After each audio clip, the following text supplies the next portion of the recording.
Out with the Bersa TPR9. You may recall earlier this year we covered the compact. Finally got my full hand on the full size 17+1 rounds with some pretty good ergonomics and full ambi controls. All the details, etc., are in the tabletop video. However, the tabletop video is filmed back where I've got the other magazine. So for the full mag +1, I had to chamber one and re-top off the magazine. Don't worry, it stayed on safe, and even you folks can see it because it's got ambi controls: on safe, off safe, on safe, off safe. So full mag +1, we've got a piece of steel at about 20 yards or so. Start off, first shot will be the double action, and then we'll run through the rest, see how the gun runs with full mag +1. We're using Gecko 124 grain. A little hotter round, 1180 or so feet per second with a heavier projectile, kind of a NATO load.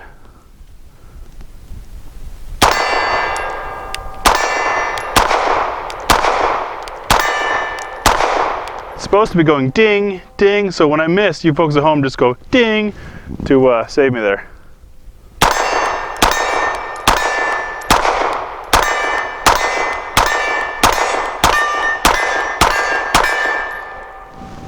Had to find my aiming point.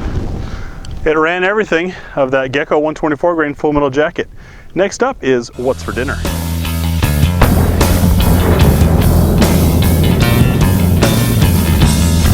So for those of you new to the channel, hope you're hungry. We've got the TV dinner tray out and it's time for dinner. We're gonna run 10 different loads of varying shapes, weights, speeds, and types. Also different casing between brass, aluminum, steel, nickel plated brass, and the point is to see, will it pick up and feed a round? Does that round generate enough energy for it to cycle reliably and pick up and feed another round of the same type? Third round just as a bonus, and then we're looking at, does it lock the slide to the rear?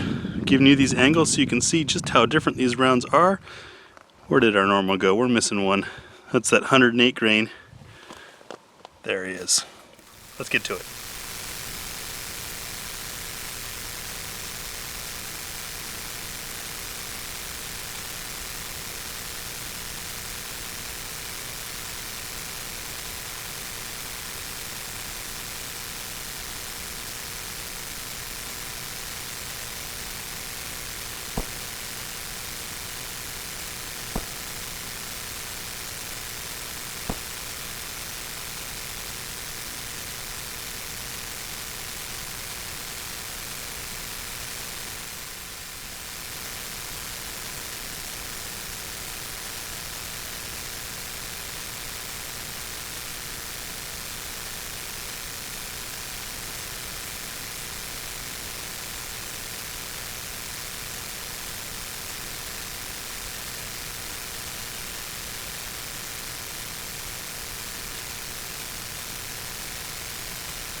Next up, the Hornet is Critical Defense Light. This is the round that first inspired this, because this one little 100 grain, very short projectile wouldn't feed well in a gun when I was first getting it. Got a little pink insert that's fed.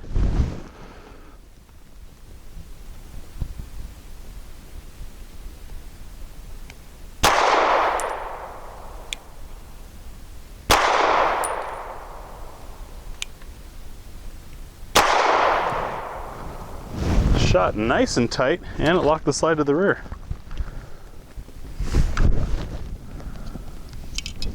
Now from Norma, this is that MHP monolithic hollow point. Kind of a cool looking deal with a black nickel casing and nickel coated projectile. Extreme terminal performance. 108 grain, interesting size. 1,312 feet per second. So moving pretty quick, even though it's only slightly lighter than your standard 115. That'll be target number 4. It matches this gun nicely as well, visually. Ooh, very soft shooting.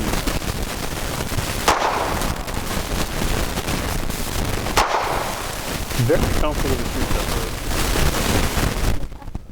bird. And it locked the slide to the rear.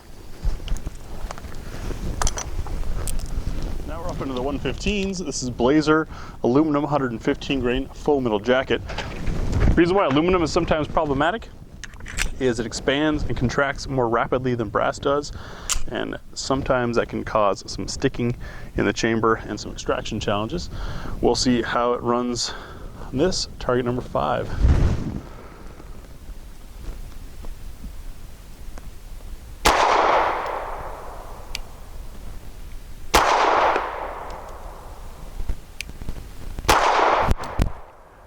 Plenty accurate, I'd say.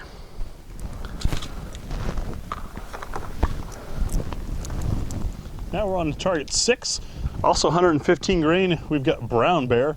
This is a lacquered steel case. Steel, of course, expands less than the brass does and cools down much slower, so sometimes that can cause some chambering issues. Steel also likes to rust. That's why these are lacquer coated.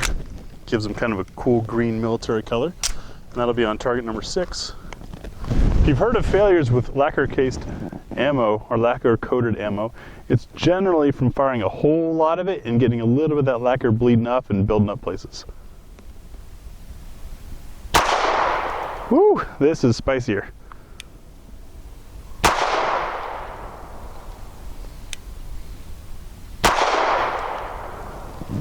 Also smells a little funny, but shot well.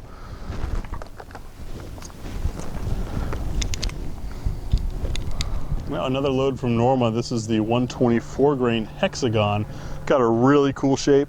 You're probably not going to be able to see it from there, but if you check out our Instagram or Facebook feed, there's some better photos there for it. Love the way this gun sounds when it goes together. Just sounds ready. Target number 7.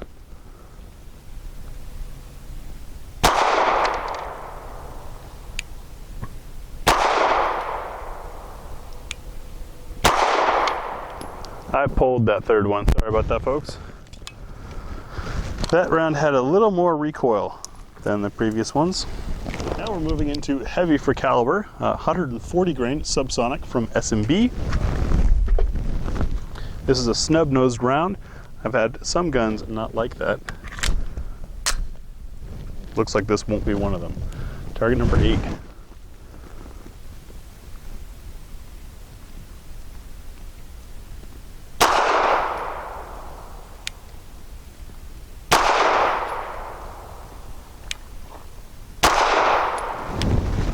Did not lock the side of the rear, just a little too soft for that.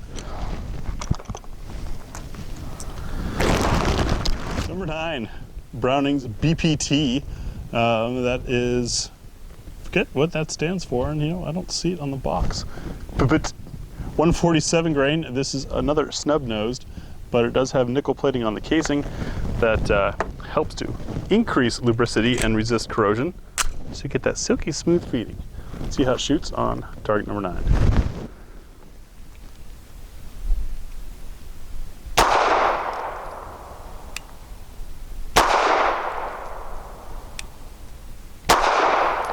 Shoots pretty darn well and locked the slide to the rear. A little heavier on the recoil compared to some of the others. Number 10, PPU's subsonic line. 158 grain, really heavy for caliber load. Definitely moving slow, big old bullet. We enjoy shooting these because they tend to be pretty soft. For target number 10.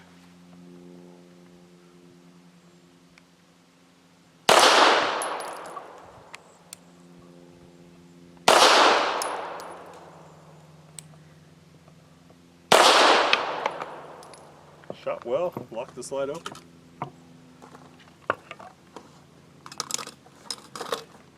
Alright, for 5 shots from 7 yards, I'm going to be using the Nosler Match 115 grain, since I, for the most part, shot better with the lighter weight stuff than the heavier. See how it does. At the left square circle.